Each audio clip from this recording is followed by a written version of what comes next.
마켓 트렌드 시간입니다. 글로벌 이슈에서 투자 아이디어를 찾아보겠습니다. 김종효 연구위원입니다. 어서 오십시오. 안녕하십니까? 네, 오늘 어떤 소식으로 들여다볼까요? 네, 8월 수출이 발표되었는데요.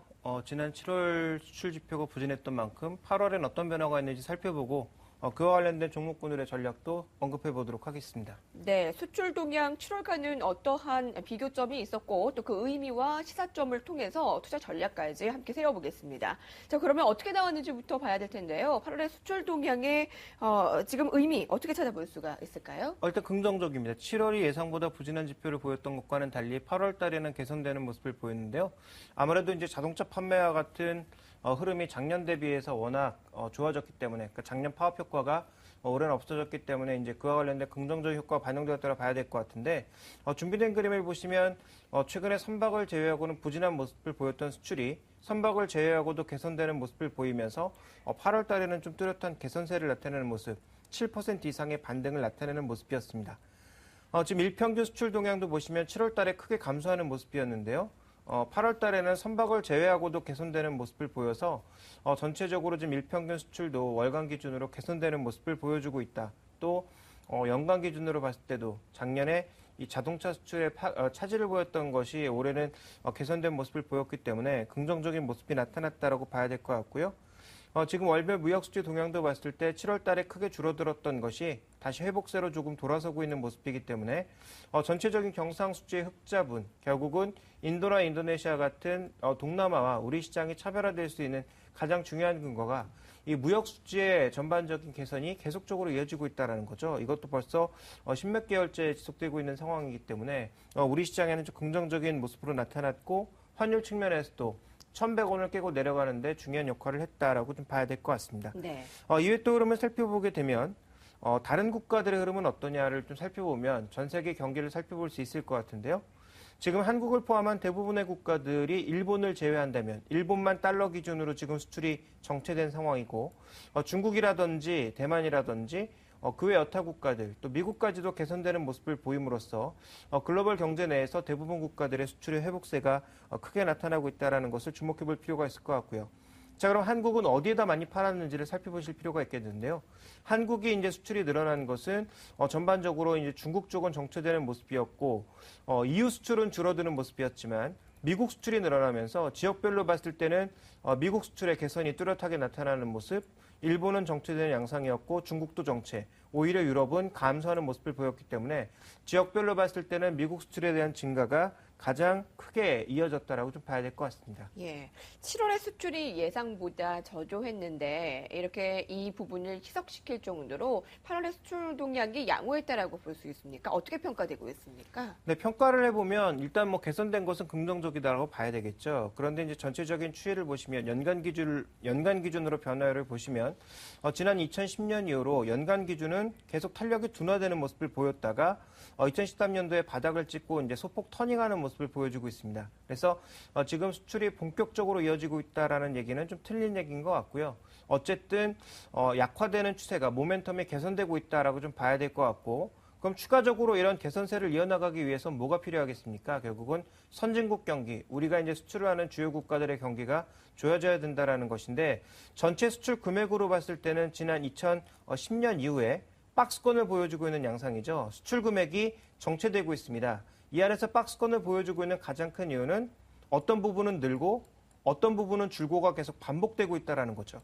그러니까 자동차가 좋아졌다가 선박이 나빠지고, 또 반대로 선박이 좋아졌다 자동차가 나빠지는, 또 IT는 개선되는 모습을 보여주다가 탄력이 줄어드는 모습을 계속적으로 반복함으로써 전체적인 수출의 동향을 살펴보시면 모멘텀 자체는 조금 둔화되어 있는 양상, 그래서 이 모멘텀을 깰 수 있는 선진국의 경기 회복이 그 어느 때보다도 중요한 상황이고요. 오늘 발표된 유럽의 PMI 등이 개선되고 있는 만큼 네. 이와 관련된 수혜 종목군들을 찾는 것이 이제 관건이 아닌가라고 보여지고 있고, 또 하나 우리가 좀 주목해 봐야 되는 것은 아무래도 이제 품목별로 수출 금액과 증가율을 좀 살펴봐야 될 텐데요. 네.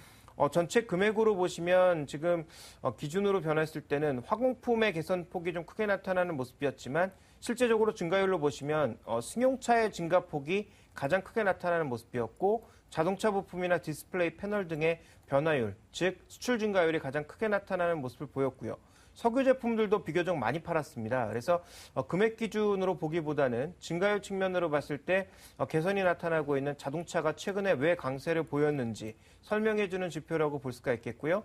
변화율 측면에서 선박은 크게 줄어들었지만 금액 기준으로는 바닥을 치고 돌아서고 있는 상황이기 때문에 업종별로는 여전히 굉장히 다른 모습을 보여주고 있다라고 봐야 될 것 같고, 정보통신기기는 의외로 꾸준한 이 상승세를 보여주고 있는 만큼 전체적인 수출의 동향을 살펴보시면 여전히 업종별로 굉장히 엇갈리는 모습을 보여주고 있어서 투자에 있어서는 한 종목에 대한 투자보다는 또 전체적인 한 업종에 대한 투자보다는 시장의 모멘텀에 맞춘 투자 전략의 수정이 계속적으로 네. 필요한 구간이 아닌가 이렇게 정리해 볼 수 있을 것 같습니다. 네. 이런 월별 수출 증가율뿐 아니라 품목에서도 등락이 엇갈리고 있기 때문에 그 부분을 잘 살펴봐야 되겠고요. 앞서 얘기한 부분으로 이 유럽의 경기 확장세에 관련한 종목들을 좀 찾아야 된다. 그렇게 말씀해 주시지 않았습니까? 그것에 대한 대응 전략도 세워주시고요. 그리고 아시아 쪽만 봤을 때 아시아가 다 같이 좋은 것이 아니라 역시 국가별로의 온도차가 있지 않습니까? 어떻습니까? 아시아 쪽을 살펴보게 되면 조금 부진한 게 아무래도 우리가 이제 아세안 쪽에 수출을 많이 했거든요. 인도네시아나 인도 같은 국가들이 내수 중심 국가 아니겠습니까?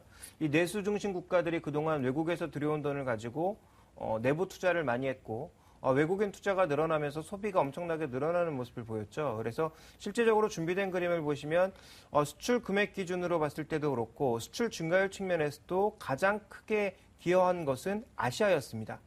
그런데 이 아시아 중에서 우리가 이제 흔히 아시아 이제 최근에 이제 신진 4개국으로 불렸던 뭐 인도, 인도네시아, 말레이시아 이들 국가들, 태국 같은 국가들의 경기가 지금 악화되고 있는 국면이기 때문에 이게 줄어든다면 과연 어떻게 될지를 고민을 해봐야 된다라는 거죠. 상대적으로 유럽과 북미는 늘어나고 있는 만큼 이쪽에 관련되어 있는 종목군들에 관심을 가질 수밖에 없다라고 좀 봐야 될 것 같고요. 그 다음에 지금 산업별로 지금 아세안 비중을 살펴보게 되면 편물 쪽, 즉 섬유와 관련된 쪽이 아세안 비중이 가장 높고요. 에너지 쪽도 높고 철강 쪽도 비교적 이쪽의 수출 비중이 높습니다. 그래서 이들 국가의 경기가 상대적으로 둔화된다면 이들 업종에 대한 투자 관점은 아무래도 조금 줄이거나 트레이딩 관점으로 접근을 하시는 것이 좋지 않나라고 판단하고 있고요. 상대적으로 영향력이 적다라고 볼 수 있는 자동차. 왜냐하면 동남아는 뭐 일본차가 절대적인 강자 역할을 보여주고 있거든요. 그러니까 상대적으로 자동차의 역할이 적은 만큼 선진국 경기가 회복된다면 오히려 자동차 쪽이 좀 낫다라고 볼 수가 있겠고, 이외에도 이제 뭐 전자기기 쪽 이런 쪽은 아무래도 이제 한국 제품이 워낙 그 경쟁력을 보여주고 있는 만큼 상대적으로 낫다라고 좀 봐야 될 것 같습니다. 그래서 실제적으로 아세안 쪽에 피해를 받을 수 있는 업종은 피하고 상대적으로 선진국의 수혜를 받을 수 있는 최근 시장에서 강세를 보여주고 있는 예. IT와 자동차 쪽이 여전히 유리하다고 볼 수 있을 것 같고요. 네. 종목별로 살펴보게 되면 동남아 4개국, 인도와 인도네시아, 말레이시아, 태국과 가장 익스포저가 높은 종목군들을 시가총액별로 살펴봤더니 롯데케미칼, S오일, 한라비스테온 공조, 대우인터내셔널, 삼성 SDI, SK, 제일기계 같은 종목군들이 전체적으로 비중이 높거든요.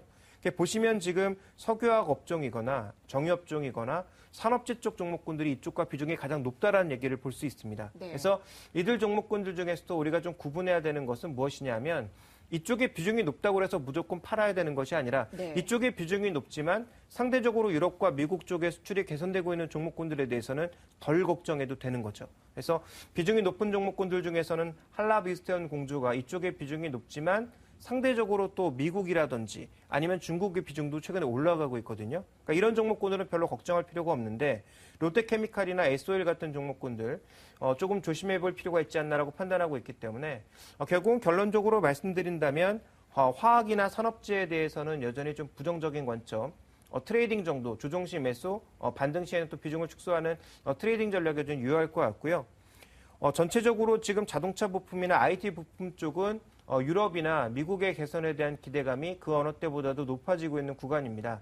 또 상대적으로 부진한 이 동남아시아 쪽에서도 베트남의 제조업, 특히 이제 가정과 관련된 베트남 제조업이 개선되면서 이쪽 수출은 늘고 있는 상황이기 때문에 IT 부품과 세트, 그리고 자동차 쪽에 대해서는 여전히 긍정적인 관점을 가져가면서 최소한 홀딩 관점, 조정시 매수 관점을 봐야 되지 않나라고 판단하고 있고요. 우리가 이제 9월 달에 주목해야 되는 것은 선진국의 정책 변동성, 아무래도 FOMC의 테이퍼링 가능성이라든지 독일의 선거와 관련된 변동성이 남아있는 것이기 때문에 현재 우리가 지금 가장 강력하게 밀고 있는 IT와 자동차에 대해서 선진국의 정책 변동성이 나타나는지를 살펴보면서 주식을 줄일 것인지 아니면 좀 더 공격적으로 늘려나갈 것인지를 고민하는 한 주가 돼야 되지 않을까라고 판단하고 있습니다. 종목 하나가 한 나라와 연관이 있는 것뿐만이 아니라 뭐 인도와의 영향도 부정적으로 있지만 미국과 유럽의 경기 회복에 대한 것도 같이 봤기 때문에 그런 종목들의 판단을 좀 자세하게 해야 되겠네요. 예, 그렇습니다. 네, 전반적으로는 이 IT와 자동차 부품의 홀딩 의견, 매수 관심 의견은 여전하다라는 것도 판단할 수 있었습니다. 김종규 연구위원과 함께했습니다. 고맙습니다.